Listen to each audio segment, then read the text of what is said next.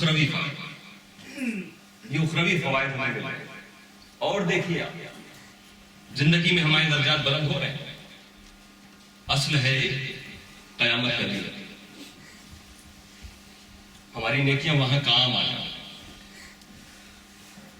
حشر کا سامنا سب کو کرنا ہے. کامیاب وہ ہوگا جو جنت کو داخل ہو گیا. اور کسی کو اپنے عمل پر بھروسہ نہیں کرنا چاہیے. یہ نماز، یہ روزے، یہ زکوٰۃ، یہ حج، یہ گارنٹی نہیں ہے ہمارے لیے کہ ہمیں جنت ملے گی. اسی لیے محدث اعظم فرماتے ہیں پاس سجدے بھی، روزے بھی، زکوٰۃ و حج سب تھا پاس. پاس سجدے بھی، روزے بھی، زکوٰۃ و حج. حشر میں کام نہ آیا کوئی رحمت کے سوا. تو کامیابی ہمیں ملے گی صرف شفاعت مصطفیٰ.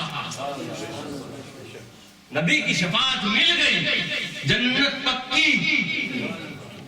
دوستو درود کی اہمیت کو سمجھو. آسان نسخہ ہمارے مصطفیٰ صلی اللہ علیہ وسلم نے عطا کر دیا. نبی کا عشق دل میں ہو، زبان پہ درود ہو. وہ ہمیشہ نہیں، حضور فرماتے ہیں ہر وقت نہیں پڑھنا. کیا فرمایا میرے مصطفیٰ نے؟ من صلی علیہ حین یصبح عشرا وحین یمسی عشرا. جو روزانہ صبح مارننگ میں 10 ٹائمز مجھ پر درود بھیجے اور ایوننگ شام کو 10 مرتبہ مجھ پر درود بھیجے. صبح 10 بار، شام کو 10 بار، روزانہ جو بھیجے ادرکت شفاعتی یوم القیامہ.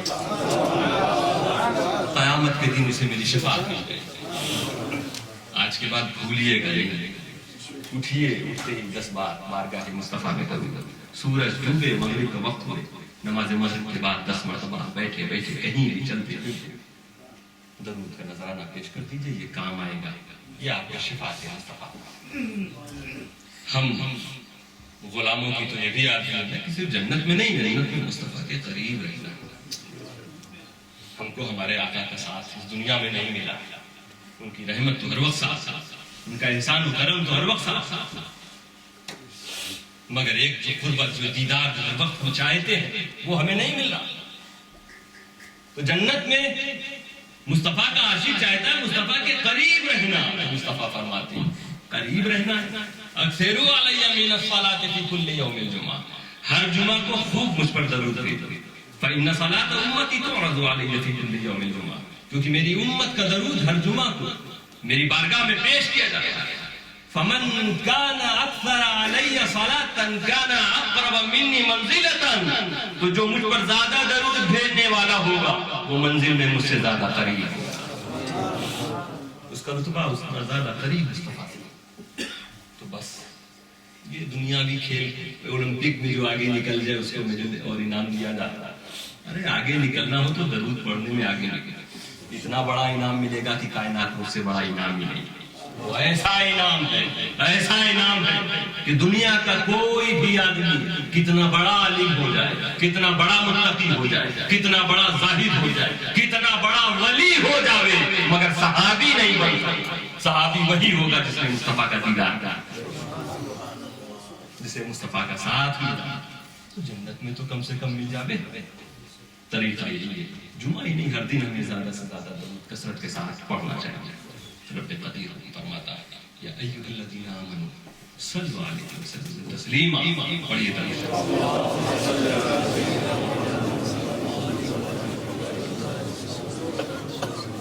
اب کچھ روایتوں ہیں جو ہمارے روزمرہ کی مشکلات کا حل. ہم کبھی کوئی چیز کہیں رکھ کے بھول جاتے ہیں. اب یہ دنیاوی فائدے یاد ہی نہیں آ رہی کہ ہم نے کہا رکھا. حضور فرماتے ہیں اذا نسیتم شیئا فصلوا علیہ تذکروہ. جب تم کوئی چیز بھول جاؤ تو اس پر درود بھیجو، تمہیں یاد آئے گا. اس کا تجربہ لوگوں نے کیا، کیجیے آپ دیکھیے. یہ ہے مقدس کی شان. اور بھی ہم دنیاوی مسائل میں، اخروی مسائل دعائیں کر رہے ہیں، قبول نہیں ہوتی یا اس کا ہمیں صحیح نتیجہ نہیں ملتا. حضرت عمر کیا فرماتے ہیں؟ ان الدعاء موقوف بین السماء والارض. جو تو ہم دعا کرتے ہیں یہ آسمان، ہم نے ہماری زبان سے تو نکل گئے، مگر ابھی آسمان اور زمین کے بیچ میں رکی ہوئی، کوئی ٹریفک بھی نہیں ہے، بالکل سب کچھ صاف ہے، پھر بھی رکی ہوئی. ان الدعاء موقوف بین السماء والارض لا يسقط منه شيء. دعا میں سے ایک بھی ورڈ اوپر نہیں چڑھتا حتی تصلی علی نبی، جب تک تم نبی پر درود نہ پڑھو. اب ہم یہ چاہتے ہیں کہ ہماری دعا بارگاہ الہی تک پہنچ جائے، اسے درود کے لفافے میں رکھیں. شروع میں درود پڑھ دو، آخری میں درود پڑھ دو، بیچ میں جو آپ کے مطالبات ہیں، جو آپ کے مسائل ہیں، جو آپ کی دعائیں ہیں، جو التجائیں ہیں، بیچ میں اسے ذکر کر لو، فرشتے اسے لے جائیں. جب اس طرح سے پہنچے گے، رب قدیر دیکھے گا کہ بندے نے دعا کی، اس کی دعا یہ اس لائق نہیں ہے کہ اس کی دعا قبول کی جائے، مگر اس نے اول اور آخر میرے مصطفیٰ کو وسیلہ بنایا. میں کیسے رد کروں، میں کیسے اس کی مراد پوری نہ کروں. رب تعالیٰ کا بھی فضل فرما دے گا، درود پاک کے سب سے ہماری دعائیں قبول ہو جائیں گی. اب وقت کو دیکھتے ہوئے کچھ باتیں جب بھی ہوگا مجھے اشارہ کرنا. کھڑے ہو کر اور بیٹھ گئے، ایک یہ جھگڑا ملا ہوا. رب تعالیٰ فرماتا صلو علیہ وسلم تسلیما. رب نے یہ نہیں فرمایا کھڑے ہو کر، اور رب نے یہ بھی نہیں کہا کہ بیٹھ گئے. جیسے ٹائم نہیں ہے، ویسے کوئی کنڈیشن بھی نہیں بتائی گئی کہ کھڑے ہو کر، لیٹ کر یا بیٹھ کر، جس کو جیسے اچھا لگے، جس کو جیسا مناسب لگے. ہم اسکول، کالج اور یونیورسٹی میں کھڑے ہو جاتے ہیں اپنے استاذ کے لیے. کیوں؟ ہمیں اچھا نہیں لگتا کہ ہم کو پڑھانے والا آئے اور ہم بیٹھے رہے. یہ ادب کے خلاف ہے. تو وہ جس نے ہمیں خدا کی پہچان کرائی، وہ مصطفیٰ جنہوں نے ہمیں جہنم سے بچایا ہو، جو خود فرماتے ہیں انما بعثت معلما، میں معلم، میں ٹیچر بنا کر بھیجا گیا. جو ساری کائنات کا ٹیچر ہو، اس کے لیے کھڑے ہونے میں کیا کیا؟ کھڑا ہونا ایک ادب تو ہے نا. اسے تو مانتے ہو کہ کھڑے ہونے میں ادب ہے. اسے شرک کیسے کچھ لوگ کہہ رہے ہیں؟ شرک کا تو مطلب ہوتا ہے کہ اللہ کے علاوہ کسی اور کو خدا ماننا، کسی اور کو خدا مان لے، یہ شرک. کوئی ٹیچر کے لیے کھڑا ہوا تو ٹیچر کو خدا نہیں مانا اس نے. خدا مان کے اگر کھڑا ہو جاوے تو یقیناً شرک ہے. اگر مسلمان تھا، خدا نہ کرے پھر دائرہ اسلام سے اٹھا نہیں، تو ٹیچر کو یہ نہیں ہے تو اس کی کوئی بھی دنیا میں ہم آپ کسی کو ریسپیکٹ دیتے ہیں تو خدا سمجھ کے نہیں. یہ کیا بات ہے کہ جہاں نبی کو ریسپیکٹ دینے کی بات آتی ہے تو کچھ لوگ کہتے ہیں یہ شرک. کبھی آپ نوجوانوں سے اس طرح کی بات آئے، آپ کلیئر خود کیجیے. وہ مسائل ہیں جس کی وجہ سے نہ جانے کتنے ہمارے نوجوانوں کو بہکا دیا گیا، کیونکہ انہیں اصلیت نہیں معلوم، ان کو صحیح معلومات نہیں دی گئی. صرف بتا دیا صحابہ کے زمانے میں یہ نہیں ہے، یہ نہیں کیا جائے گا، کھڑے ہو کے نہیں پڑھا جائے گا. ارے کیوں؟ ہم ضد نہیں کرتے کہ کھڑے ہو کر ہی پڑھیں. ہم یہ کہتے ہیں کہ ہمیں ادب زیادہ نظر آتا ہے جب ہم کھڑے ہو کر پڑھیں. ہم کسی کو دیکھ کر فوراً کھڑے ہو جاتے ہیں. ہمارا بڑا کوئی، ہمارے والد ہو، ہمارے پیر ہو، ہمارا استاذ ہو، ہمارے چچا ہو، ہمارا بڑا بھائی، ہم کھڑے ہو جائیں گے، جگہ دے دیں گے. تو اس بات کا ہمیں یقین ہے کہ ہم، اور یہ بات حدیث سے بھی ثابت ہے کہ مصطفیٰ مردہ نہیں زندہ ہے، اور رحمت للعالمین، سارے عالم کے لیے رحمت. یہ مسجد عالم میں ہے کہ نہیں ہے؟ تو اس مسجد کے لیے بھی رحمت. تو رحمت مصطفیٰ موجود، ہم درود پڑھیں گے یہی لحاظ کر کے میرا نبی زندہ ہے، موجود ہے. ہم کھڑے ہو گئے درود و سلام پڑھا. کیا ہے آپ کو تکلیف اس میں کہ جب کچھ لوگ کھڑے ہو کے پڑھتے ہیں، بہت زیادہ آپ کو نہیں اچھا لگ رہا ہے، آپ سمجھتے ہیں بیٹھ کر ہی ادب ہے. دنیا میں آج تک آپ کسی کے لیے کھڑے ہی نہیں ہوئے تو مت کھڑے ہوئے، بیٹھ کر پڑھیے. تو باتیں کیوں ہیں؟ اچھا، جو لوگ کھڑے ہو کے پڑھتے ہیں، ابھی ایک روایت، لا تقوم لی کما تقوم العاجم.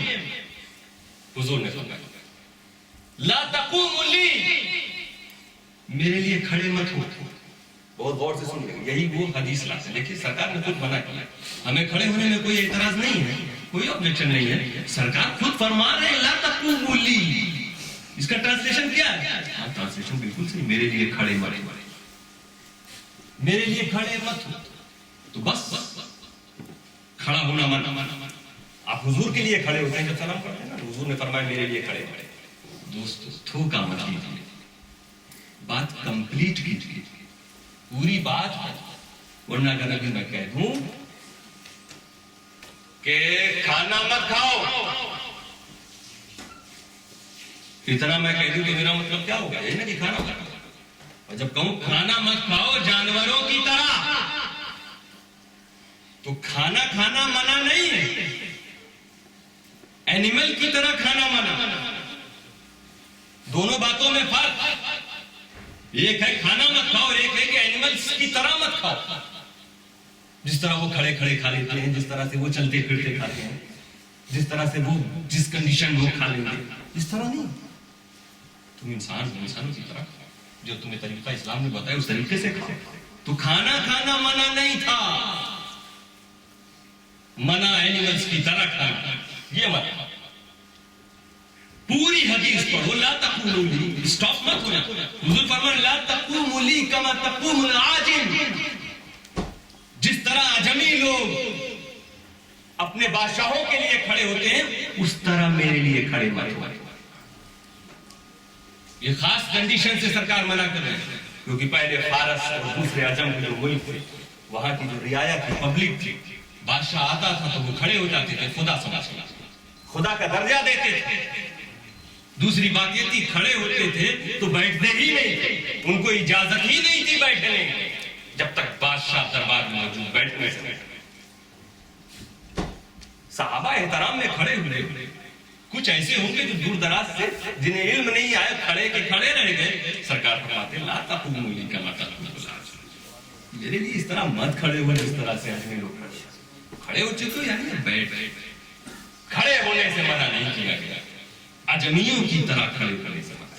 ورنہ ہم بڑی تیزی سے ایک بات کہہ دیں, امپورٹنٹ بات ہے, بڑی تیزی سے کہہ دوں کہ میں, اب آپ کہتے ہیں حضور نے منع کیا, تو یہ ممکن نہیں کہ میرے نبی کسی مجلس میں لوگوں کو منع کریں کہ کھڑے مت ہو, اور دوسری مجلس میں یہ کہیں کہ فلاں کے لیے کھڑے ہو.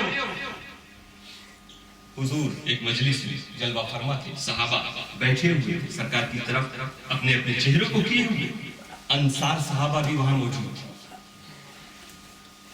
ان انصار صحابہ کے جو سردار تھے, جو لیڈر تھے, حضرت سعد, وہ پیچھے سے آئے.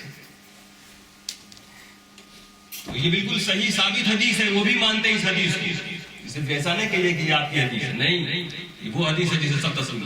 پیچھے سے حضرت سعد آ گئے, یہ صحابہ کی نظر نہیں پڑی سعد پہ, حضور کی نظر پڑ گئی. حضور نے کہا قوموا الی سیدکم, اپنے سردار کے لیے, اپنے لیڈر کے لیے کھڑے کھڑے. میرے دوستو, جہاں سرکار فرما رہے ہیں میرے لیے کھڑے مت ہو, وہ منع کیا اس طرح مت کھڑے ہو جیسے اجمی ہو. یا انکساری کا درس ہے, تواضع کا درس ہے کہ دیکھو میں کتنا اونچا ہوں, پھر بھی میرے اندر تکبر نہیں, غرور نہیں. تم بھی کبھی اونچے ہو جانا تو تکبر مت کرنا. یہاں وہی درس دیا جا رہا ہے, میں دیکھو اپنے لیے کھڑا ہونا بھی تم کو منع کرتا ہوں. ناجائز و حرام نہیں ہے, ورنہ سرکار حکم دے رہے ہیں قوموا الی سیدکم, صحابہ سے کہہ رہے کھڑے ہو اپنے سردار کے لیے. یہاں یہ درس ہے کہ جہاں تمہیں اپنا بڑا ملے اس کی تعظیم کرتے رہنا, اس کے احترام میں کھڑے ہو جانا. تو اب بتا دو, جب ایک قبیلے کے سردار کے لیے کھڑا ہونا جائز ہے, کھڑے ہونے کا حکم مصطفیٰ دے رہے ہیں, ایک قبیلے کے لیڈر کے لیے کھڑا ہوا جا سکتا ہے, تو ساری کائنات جس کے لیے پیدا کی گئی, جو سارے انبیاء کا سردار ہو, اس کے لیے کیوں نہیں کھڑا ہوا؟ تو درود ہم پڑھیں گے اور کھڑے ہو کر پڑھیں گے, اسی میں ادب ہے, یہی حکم ہے. ایک بار درود پاک نظرانِ عقیدت پیش کریں. اللہم صلی اللہ علیہ وسلم.